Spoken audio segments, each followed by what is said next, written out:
tunog ang pagpamalakpak sa our birthday celebrant, MJ.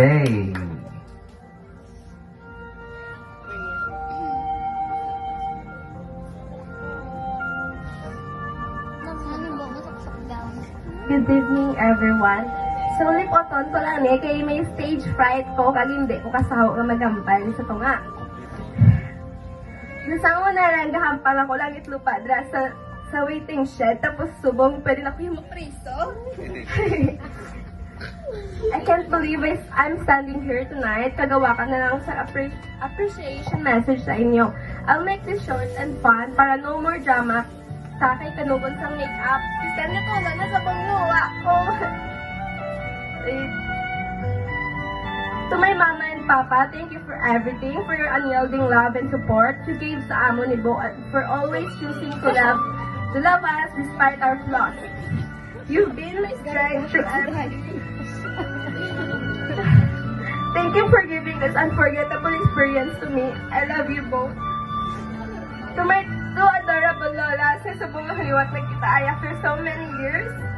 Mapailu-ilu man or umamay alagid ko yung permi makatuan because of the two of you.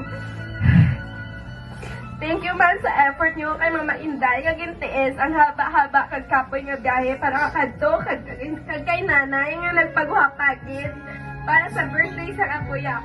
Insert na lang sa duwa ko ka lolo in heaven nga balaan ko ga-guide sound permit.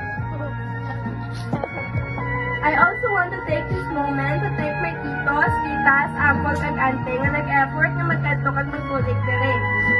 Most especially my uncle Tuto, who's been there to support me every time. Without him, this debut wouldn't be perfect. Siya na nag-obsess plano sang tanan sang nag-decide ko nga dire ko mag-debut. I really appreciated your effort to make time for my debut. Biskan busy ka sa job mo. To my cousin, who have been my best friends, my ride or die since day one. Sila nga nga sa mga 0 days pa lang ko.